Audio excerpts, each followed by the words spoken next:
कोई भी कंट्री में जो गुड्स का नॉर्मल प्राइस होता है बिना टैक्स या सब्सिडी लगाए, तो उसको फैक्टर कॉस्ट कहते हैं।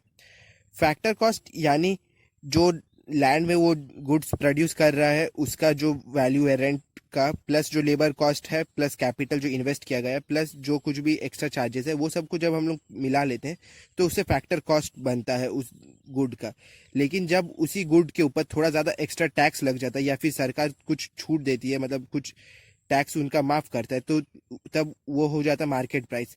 मार्केट प्राइस में इंक्लूड होता है टैक्स और सब्सिडी। टैक्स कोई भी प्रोडक्ट के वैल्यू को बढ़ा देता है, वहीं सब्सिडी कोई भी प्रोडक्ट के वैल्यू को कम कर देता है। और टैक्स भी दो तरह के होते हैं, एक होता है डायरेक्ट टैक्स और एक होता है इनडायरेक्ट टैक्स। डायरेक्ट टैक्स यानी जो पर्सन के ऊपर लगाए जाते हैं, और इनडायरेक्ट टैक्स जो कि प्रोडक्ट के ऊपर लगाए जाते हैं।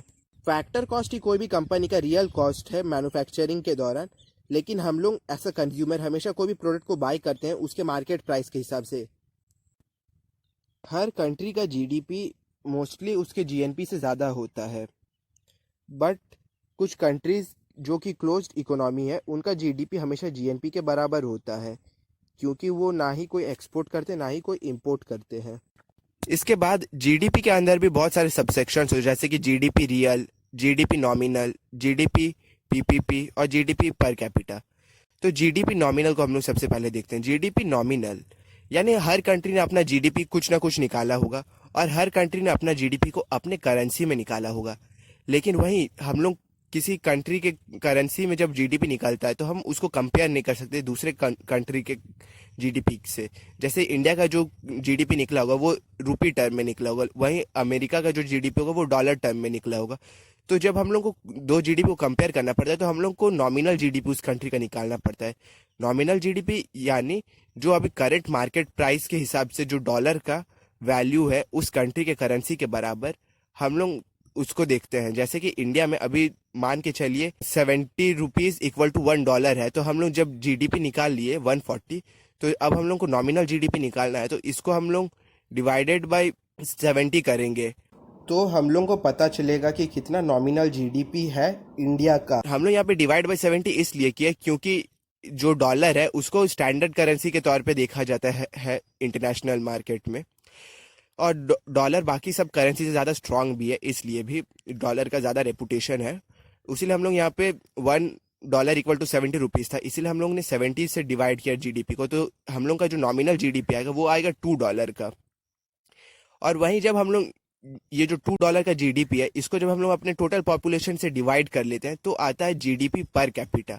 पर कैपिटा मतलब जो टोटल पॉपुलेशन है उस कंट्री का, वो लोग एवरेज कितना कमाते हैं, तो यही है जीडीपी पर कैपिटा। जैसे कि आपको पता है अभी जीडीपी पर कैपिटा में बांग्लादेश ने इंडिया को सरपास कर दिया है।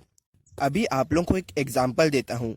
सोचिए साल 2010 में कोई एक तो प्रोडक्ट ₹5 का था और वही प्रोडक्ट 20 नंबर के क्वांटिटी में मतलब प्रोड्यूस हुआ, तो टोटल उस साल हम लोग के जीडीपी में 100 रुपीज़ कंट्रीब्यूट हुआ। वहीं 2011 में वो जो प्रोडक्ट था उसका प्राइस ₹5 से बढ़ के ₹6 हो गया, और जो नंबर ऑफ गुड्स था वो 19 रुपीज़ हो गया। और 2011 में तब हम लोग के जीडीपी में 114 रुपीज़ कंट्रीब्यूट हुआ, और 2012 में वही चीज़ का प्राइस ₹6 से बढ़ के ₹10 हो गया, और जो नंबर ऑफ क्वांटिटी है गुड्स जो प्रोड्यूस हुआ वो 15 हुआ। तो टोटल नंबर इस साल मतलब जीडीपी में 2012 में 150 होगा। तो इसमें हम लोग एक चीज़ ये देख सकते हैं कि 2010 से 2012 तक हम लोग का जीडीपी बढ़ रहा, पहले 100 था, फिर 114 हुआ, फिर 150 हुआ। लेकिन जब हम लोग वही नंबर ऑफ गुड्स जो प्रोड्यूस हुए उसको देखेंगे तो वहाँ पे गिरावट है। 2010 में जैसे 20 था, 2011 में फिर 19 हो गया, और 2012 में 15। तो ये नॉमिनल जीडीपी का एक डिमेरिट है। नॉमिनल जीडीपी में हम लोग ने देखा कि नंबर ऑफ गुड्स का जो प्रोडक्शन हो रहा था वो कंटिन्यूसली कम हो रहा था, बट ड्यू टू इन्फ्लेशन उसी गुड्स का प्राइस बढ़ रहा था। तो और हम लोग को ये लग रहा था कि हम लोग का जीडीपी बढ़ रहा, बट इन रियलिटी हम लोग का जीडीपी बढ़ नहीं रहा था, क्योंकि हम लोग का जो प्राइस है वो बढ़ रहा था, प्रोडक्शन नहीं बढ़ रहा था। इसीलिए हम लोग यहाँ पर रियल जीडीपी का यूज़ करते हैं। रियल जीडीपी में हम लोग कोई एक साल को बेस ईयर मान लेते हैं। जैसे कि अगर मैं बोलूँ तो इस एग्जाम्पल में मैं 2010 को बेस ईयर मान लेता हूँ, और इसके बाद हम लोग कैलकुलेट करेंगे 2011 और 12 में कितना गुड्स प्रोड्यूस हुआ, बट हम लोग को यहाँ पर एक चीज़ ये कंसिडर करना है कि 2010 में उस गुड्स का जो प्राइस था उसी हिसाब से हम लोग 2011 और 12 में कैलकुलेट करेंगे। तो अगर हम लोग 2010 के प्राइस को मान के चले 5 रुपए, तो 2011 में तब 5 रुपए इंटू 19 होगा तो भी होगा 95 रुपीज़। उसी तरह 2012 में 5 रुपए का ही वो गुड्स है और नंबर ऑफ गुड्स जो प्रोड्यूस हुए वो 15 था। तो टोटल हम लोग का जीडीपी 2012 में हम लोग का जीडीपी में कंट्रीब्यूट हुआ 75 रुपीज़। और एक और बात ये कंसीडर करना है कि हमने 2010 को जो बेस ईयर माना उसी के प्राइस के हिसाब से हमने 2011 और 12 का कैलकुलेट किया जीडीपी। तो जो 2010 का नॉमिनल जीडीपी वही 2010 के रियल जीडीपी के बराबर होगा, क्योंकि हमने प्राइस को तो सेम ही रखा। और नॉमिनल जीडीपी हम लोग को कोई भी गुड्स का रेट और क्वांटिटी बताता है, बट रियल जीडीपी हम लोग को हमेशा उस गुड के क्वांटिटी के बारे में बताता है। रेट हमेशा उसमें फिक्स्ड होता है। अभी करेंटली इंडिया में हम लोग 2011-12 को बेस ईयर मान के चले हैं। 2011-12 मीन्स 2011 के अप्रैल से लेके 2012 के मार्च महीने तक। ये ज़रूरत है कि हमेशा हम लोग को जो बेस ईयर है उसको बढ़ाते रहना चाहिए। बेस ईयर को हम लोग अगर बढ़ाते रहेंगे तो हम लोग का जो रियल जीडीपी है वो और एक्यूरेट होगा। जैसे कि अगर मैं आपको एग्जांपल दूं, तो अगर हम लोग 2010 को बेस ईयर मान के चले और 2015 या फिर 2016 का कैलकुलेट करें तो वहाँ पे बहुत बड़ा एक तो गैप आ सकता है। क्योंकि देखिए 2015-16 में जियो आया था इंडिया में और उसने बहुत ज़्यादा यहाँ पे मतलब अपना गुड्स को सेल भी किया और इंडिया का जीडीपी में बहुत ज़्यादा कंट्रीब्यूट भी किया। लेकिन वहीं 2010 में देखिए, 2010 में तो जियो नाम का कोई कंपनी था ही नहीं। जब वो नाम का कोई कंपनी था नहीं और उसके कोई प्रोडक्ट्स थे नहीं, तो हम लोग उस वक्त के प्राइस को अभी के वक्त के प्राइस से कैसे कैलकुलेट कर सकते हैं। तब हम लोग को अभी जो जियो ने जो कुछ भी मतलब दिया है, कंट्रीब्यूट किया है 15-16 में, तब हम लोग को वो वाला को स्किप करना पड़ेगा, क्योंकि 2010 में तो वो था ही नहीं। रियल जीडीपी कंपैरेटिवली हार्ड है नॉमिनल जीडीपी के मुकाबले कैलकुलेट करना, क्योंकि जैसे कि मैंने बोला रियल जीडीपी में हम लोग को ये देखना पड़ता था कि पहले जो बेस ईयर है उस बेस ईयर में वो गुड्स कितना प्राइस का था। तो जो अभी एग्जांपल दिया कि अगर वो गुड्स बेस ईयर में था ही नहीं तो हम लोग को वो उस गुड्स को अभी करेंटली उसको स्किप करना पड़ेगा।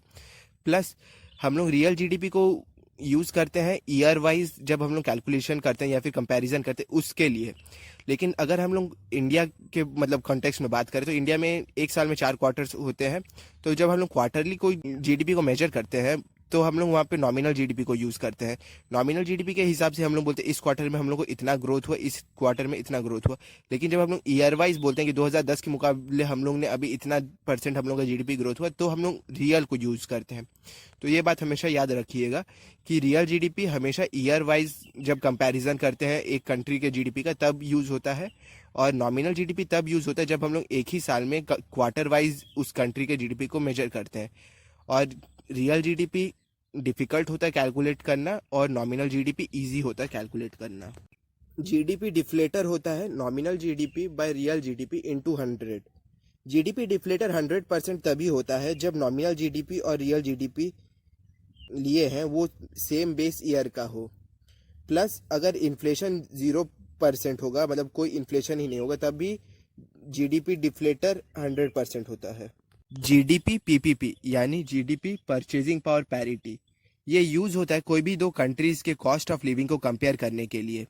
जैसे कि अगर मैं आपको बोलूँ तो यूएसए में आपको एक चाय का कप $1 में आपको मिल जाएगा, वहीं आपको इंडिया में एक चाय का कप 10 रुपया में मिलेगा। तो इससे आप ये कह सकते हैं कि यूएसए का अगर कोई पर्सन इंडिया में आके $1 में चाय खरीदे तो वो मार्केट प्राइस के हिसाब से 7 ठो चाय का कप खरीद सकता है। मार्केट प्राइस यानी $1 इक्वल टू 70 रुपीज़। तो वो अगर इंडिया में $1 खरीदेगा मतलब 70 रुपीज़ उसको कन्वर्ट करके खरीदेगा तो वो यहाँ पे इंडिया में 7 ठो कप ऑफ टी खरीद सकता है। वहीं वो अपने कंट्री यूएसए में बस 1 ठो कप ऑफ टी खरीद सकता है। तो ये दिखा रहा है कि परचेजिंग पावर जो इंडिया में है वो ज़्यादा है लेकिन इंडिया का कॉस्ट ऑफ लिविंग कम है। आपको अगर एक और एग्जांपल दूँ तो $1000 समझिए, $1000 में अगर कोई पर्सन यूएसए में रह रहा है और वही $1000 देकर कोई पर्सन इंडिया में रह रहा है तो इंडिया में कॉस्ट ऑफ लिविंग कम है तो वो $1000 में आसानी से सस्टेन कर सकता है। लेकिन यूएसए में कॉस्ट ऑफ लिविंग बहुत ज़्यादा हाई है तो वो $1000 में वो अच्छे से नहीं रह सकता। प्लस हम लोग जब भी जीडीपी पीपीपी को कंसिडर करते हैं तो हम लोग मार्केट प्राइस को नहीं देखते। मार्केट प्राइस यानी $1 इक्वल टू 70 रुपीज़ जो अभी चल रहा है, 75 चल रहा है लेकिन अभी कंसिडर कर रहे हैं हम लोग इस एग्जांपल में 70 रुपीज़। तो हम लोग 70 रुपीज़ से जब टोटल जीडीपी को डिवाइड कर दे तो हम लोग को मिलता है नॉमिनल जीडीपी।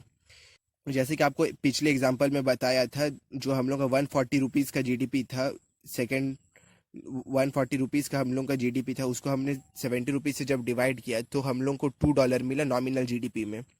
वहीं अगर हम लोग अभी जो कप ऑफ टी वाला एग्जांपल लिए तो उसमें हम लोग ये करेंगे कि $1 इक्वल टू 10 रुपीज़, और उससे हम लोग डिवाइड करेंगे तो 140 डिवाइडेड बाई 10, तो ये होगा हम लोग का आंसर $14।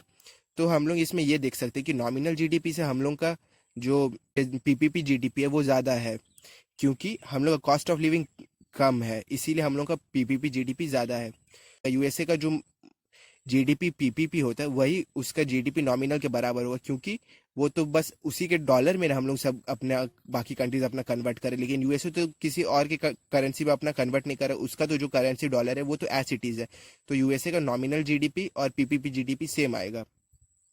और हम लोग इस एग्जाम्पल में जैसे ये 10 रुपीज़ हमने कंसिडर कर लिया वो चाय वाले एग्जाम्पल्स को लेकर, उसी तरह आईएमएफ का अकॉर्डिंग इंडिया का जो यूएसए से कंपेयर करेंगे तो इंडिया का 16.3 है, मतलब $1 इक्वल टू 16.3 रुपीज़ है। उससे जब हम लोग डिवाइड करेंगे अपने टोटल जीडीपी को तो हम लोग को निकलेगा हम लोग का पीपीपी जीडीपी, जो कि इंडिया का अभी पीपीपी जीडीपी है 10.5 ट्रिलियन यूएस डॉलर, जो कि अभी 2021 में लेटेस्ट अभी निकला है।